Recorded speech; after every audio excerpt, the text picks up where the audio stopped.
एक गांव में शीला अपने दो बेटों अजय और रवि के साथ रहती थी। पति की मौत के बाद शीला ने अपने दोनों बेटों को बहुत ही मुसीबतों के साथ पाला था। शीला खुद तो पढ़ी लिखी नहीं थी, लेकिन वह चाहती थी कि उसके दोनों बेटे पढ़ लिख कर बहुत बड़े आदमी बन जाएं। और उसने इन सब के लिए बहुत मेहनत भी की।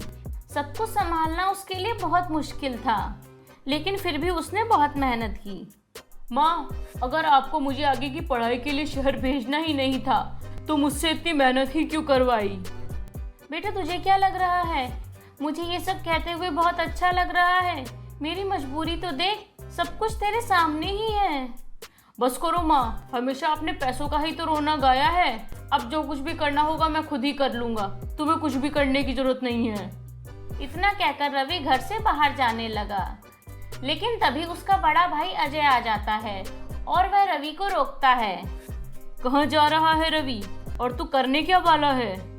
भैया, मैं कुछ भी कर लूँगा, लेकिन अपनी मेहनत और अपना भविष्य ऐसे बर्बाद नहीं जाने दूंगा। देख रवि, मैं जानता हूँ कि तू गलत नहीं है, लेकिन ऐसे गुस्सा करना अच्छी बात नहीं है। तो मैं क्या करूँ भैया? माँ ने तो हाथ खड़े कर दिए हैं। अब मैं भी क्या हार मानकर घर पर बैठ जाऊँ क्या? अरे मैंने ऐसे तो नहीं कहा, मैंने तुम्हारे लिए कुछ सोचा है। वो जो हमारे गांव के बाहर एक फैक्ट्री है ना, मैंने वहाँ बात कर ली है। शायद कुछ दिनों में मुझे वहाँ पर काम मिल जाए। बस तू कुछ दिन रुक जा, मैं तेरा सारा इंतज़ाम कर दूंगा। तू बिल्कुल भी चिंता मत कर। लेकिन अजय बेटा, तेरी भी तो पढ़ाई है। अगर तू काम करेगा तो पढ़ाई कब करेगा? कोई बात नहीं माँ, मैं पढ़ूँ या रवि, एक ही बात है। और अब आपकी उम्र भी नहीं है काम करने की। कब तक ऐसे ही मेहनत करती रहोगी? माँ, अब मैं काम करूँगा और आप आराम करिए बस। और रही रवि की पढ़ाई की बात, तो आप उसकी बिल्कुल भी चिंता मत कीजिए। अब मैं सब संभाल लूँगा। बड़े बेटे अजय की ऐसी समझदारी वाली बातें सुनकर शीला भावुक हो जाती है। ऐसे ही कुछ ही दिनों में अजय को फैक्ट्री में नौकरी मिल जाती है और अजय घर की सारी जिम्मेदारियां अपने ऊपर ले लेता है और अपना घर गिरवी रखकर रवि का एडमिशन शहर के एक बहुत बड़े कॉलेज में करवा देता है। अच्छा भैया, मैं चलता हूँ, आप दोनों अपना ख्याल रखना। रवि, तू जा आराम से, और यहाँ की चिंता बिल्कुल भी मत करना, मैं सब कुछ संभाल लूँगा। तू बस अपनी पढ़ाई पर ध्यान देना। रवि अपने घर से पढ़ाई करने के लिए शहर चला जाता है और अजय गांव में ही अपनी सारी जिम्मेदारियां संभालने लगा। दोनों ही भाई अपनी अपनी जगह बहुत मेहनत कर रहे थे और ऐसे ही मेहनत करते करते रवि हर साल कॉलेज में टॉप करता है। इसी तरह अजय भी सब कुछ संभाल लेता है, घर की जिम्मेदारियां, रवि की फीस और अपनी माँ की सेहत का वह पूरा ख्याल रखता है। भैया, आपके लिए खुशखबरी है। आप जो चाहते थे मैंने कर दिखाया। मैंने यूपीएससी का एग्ज़ाम क्लियर कर लिया और रैंक भी बहुत अच्छी आई है मेरी भैया। वाह मेरे भाई, तूने तो कमाल कर दिया। मुझे तुझ पर गर्व है। अब तो हमारी सारी मुश्किलें हल हो जाएंगी। एक काम कर, तू जल्दी से गांव वापस आ जा। माँ तुझे बहुत याद करती हैं। हाँ भैया, जल्दी ही आऊँगा, लेकिन पहले ये पता चल जाए कि कौन सी पोस्ट मिल रही है और कहाँ पर मिल रही है। अजय को लग रहा था कि ये उसके संघर्ष का अंत है, लेकिन ये सब उसका भ्रम ही था। शहर में रहते रहते रवि वाकई में अपने परिवार से बिल्कुल दूर हो गया था। वहीं दूसरी तरफ रवि को इनकम टैक्स डिपार्टमेंट में नौकरी मिल गई थी। सरकारी अफसर होने के कारण उसे शहर में एक आलीशान घर मिल गया था और वहीं दूसरी तरफ गांव में अजय का सब कुछ अकेले संभाल पाना बहुत मुश्किल हो रहा था। रवि, एक काम कर, तू मुझे अपना पता दे दे, मैं माँ को तेरे पास ही लेकर आ जाता हूँ। बहुत याद कर रही है तुझे। नहीं भैया, आप यहाँ कैसे आ सकते हो?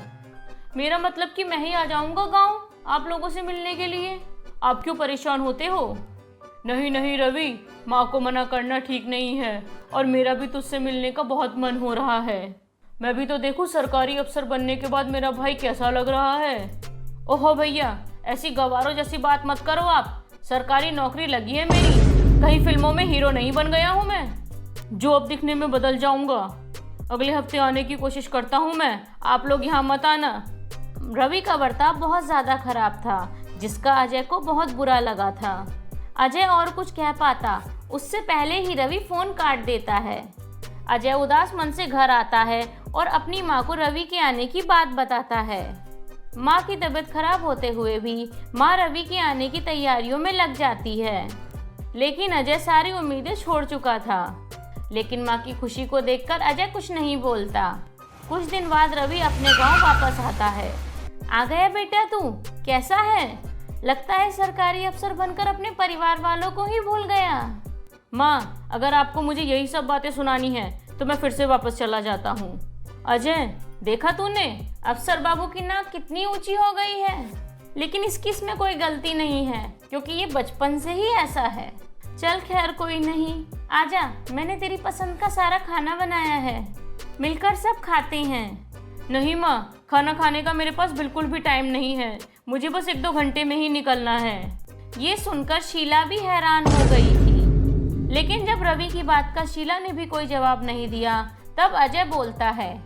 रवि, आजकल माँ की तबीयत बहुत ज़्यादा खराब रहती है और यहाँ के डॉक्टर्स ने भी जवाब दे दिया है, वो माँ का इलाज नहीं कर पा रहे हैं।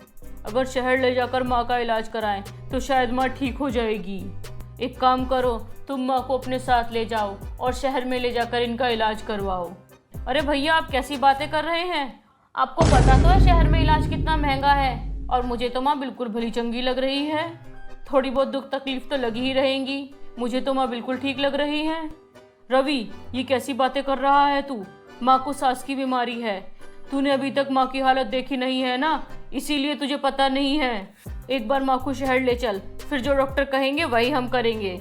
इस सब की अब कोई ज़रूरत नहीं है भैया, मैं बता रहा हूँ आपको, मैं इतना बड़ा अफसर बन गया हूँ, इतना तो बता ही सकता हूँ। सुन रवि, तू अफसर बन गया है, कोई डॉक्टर नहीं। हाँ तो आप क्या हो, एक मजदूर ही तो हो। कल भी मजदूरी करते थे और आज भी मजदूरी ही कर रहे हो। रवि चुप कर, ये तेरा बड़ा भाई है, आज तो जो कुछ भी है ना बस इसी की वजह से है। ओह, तो इस सब के लिए बुला रहे थे आप लोग मुझे यहाँ पर? मैं इतनी दूर से इतना ज़रूरी काम छोड़कर आया हूँ, किस लिए? आपके ताने सुनने के लिए? कोई बात नहीं मेरे भाई, तू जाकर अपना ज़रूरी काम ही देख, यहाँ पर सब कुछ मैं अपने आप ही संभाल लूँगा। फिर रवि वापस वहाँ से शहर चला जाता है, और शहर जाने के बाद रवि ना तो अपने घर पर कोई फ़ोन करता है और ना ही अपनी माँ का हाल चाल पूछता है। ऐसे ही समय बीतता गया और रवि अपने लालच के चलते लोगों से रिश्वत लेने लगा। लेकिन कहते हैं ना, पाप का घड़ा तो कभी न कभी बढ़ता ही है, और हुआ भी ऐसे ही। इस सब की खबर इनकम टैक्स डिपार्टमेंट वालों को लग गई। तो मिस्टर रवि, अब क्या कहेंगे आप?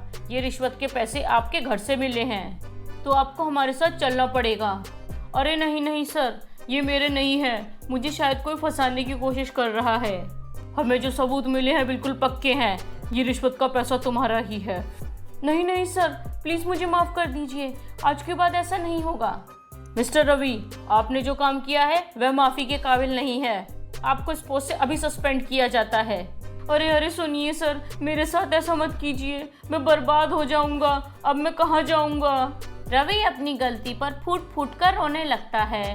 अब शहर में उसके पास कोई भी सहारा नहीं बचता और वह दुखी होकर वापस अपने गांव लौट आता है।